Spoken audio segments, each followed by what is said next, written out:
This is the story of the largest prison system on Earth. A place where death is considered mercy and survival is punishment. A place hidden in the mountains of North Korea known as Camp 14. Camp 14 is not an ordinary prison. It is a total control zone built to erase people from existence. Surrounded by mountains, forests, electric fences, guard towers, and constant patrols, escape is considered impossible. Even if someone passes the fence, the freezing rivers and deadly terrain would likely finish the job. North Korea does not officially call it a prison, it calls it a reform zone. But survivors describe it as a factory for slow death. The world only learned about Camp 14 because of one person, Shin Dong-hyuk. Shin was born inside the camp. He never saw a city, never entered a real home, never understood what the word family meant. In Camp 14, prisoners do not marry by choice. Guards assign partners. Pregnancy is ordered. Children are born not from love, but to maintain a steady labor force. Shin saw his mother only 30 minutes per month. Affection did not exist. He grew up learning one rule above all others: report others to survive. In North Korea, punishment is hereditary. If one person is accused of disloyalty, 3 generations are imprisoned. Suspicion alone is enough. There is no trial, no defense. Food inside the camp was a handful of boiled corn and watery soup. Production quotas were deliberately impossible. If a worker could realistically carry 100 sacks of coal, the target would be 200. Failure meant reduced food and increased labor. The system ensured everyone remained exhausted, hungry, and afraid. Children began labor at the age of 5.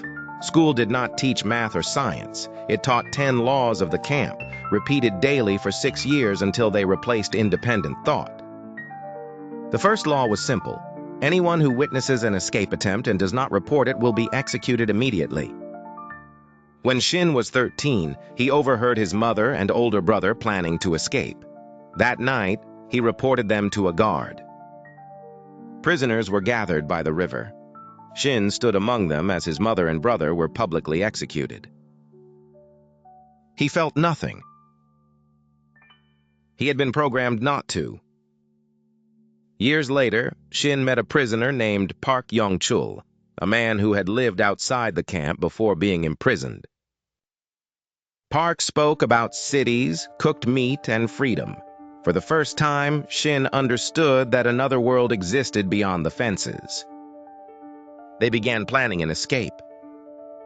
One winter night, while assigned to work near the electric fence, they saw an opportunity. Snow was falling, reducing visibility. Guard patrols had a brief blind spot. Park reached the fence first and was instantly electrocuted. His body remained hanging, trembling from the current. Shin did not hesitate. He climbed over Park's body, using it as insulation to cross the live wires. His leg touched the fence. Electricity burned his skin from ankle to knee. The smell of burning flesh filled the air, but he made no sound. He ran. Beyond the camp lay a river separating North Korea from China. The water was freezing. Shin tied fabric around his burned leg and entered the river. He swam for nearly 2 hours. He knew how to swim only because prisoners had once been forced to cross rivers during internal transfers. He reached China. From there, he moved through hidden routes to Mongolia. From Mongolia, he eventually reached South Korea. The journey took years of hunger, fear, and constant risk of capture.